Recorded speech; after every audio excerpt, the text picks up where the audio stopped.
లలిత అష్టోత్తరములోని 33వ నామం సచామర రమావాణి విజితాయై నమో నమః. అమ్మవారికి అటు ఇటు రమావాణి ఉన్నారు. లక్ష్మీదేవి, సరస్వతీదేవి వారు అమ్మవారిని కొలుచుకుంటున్నారు. ఎలా అంటే సచామర ఇద్దరూ కూడా చామరములు పట్టుకొని అమ్మవారికి వీచుతూ ఉన్నారు.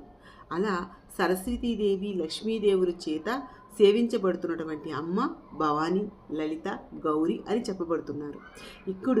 ఇక్కడ లక్ష్మీదేవి, సరస్వతీదేవి, గౌరీదేవిని సేవిస్తున్నారు కాబట్టి వాళ్ళని తక్కువ చేసి చూపించడం అనేది ఇక్కడ కాదండి. ఉపాసనా సాంప్రదాయంలో మనం ఏ దేవతనైతే ఆరాధిస్తున్నామో ఆ దేవతని ప్రధానంగా చెప్పడం అనేది, మిగిలిన వారిని అంగశక్తులుగా చూపించడం అనేది ప్రతీతి. వారి ముగ్గురిని కలిపి మనము ఉపాసిస్తున్నాము అని ఇక్కడ అర్థం చేసుకోవాలండి. ఇక్కడ ఇంకొక రహస్యం ఉంది. గౌరీదేవి బీజం హ్రీం. అటుపక్కన ఇటుపక్కన లక్ష్మీదేవి, సరస్వతీదేవి వింజామరాలు వీచుతూ ఉన్నారు అంటే ప్రేరణ కల్పిస్తూ ఉన్నారు. హ్రీంకి ప్రేరణ కల్పిస్తున్నారని అర్థం.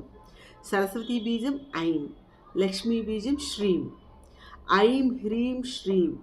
అందుకని సచామర రమావాణి విజితాయై నమో నమః అనేది మంత్రశక్తి ఈ నామములో కనిపిస్తూ ఉంటుంది.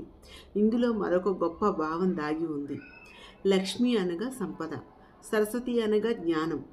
సంపద, జ్ఞానము కలిసి అమ్మవారికి సేవించుకుంటున్నాయి. అంటే మనకి ఈ రెండూ ఉన్నప్పుడు అది అమ్మవారి సేవకి, కైంకర్యానికి ప్రతిఫలాపేక్ష లేకుండా వినియోగించాలి అని అర్థం.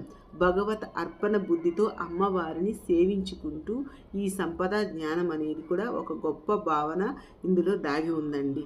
ఇలా సేవించబడుతున్న తల్లి ఈ జగత్తును చూస్తుంది అని ఈ నామములో స్మరించుకుంటున్నామండి. ఓం శ్రీ మాత్రే నమః.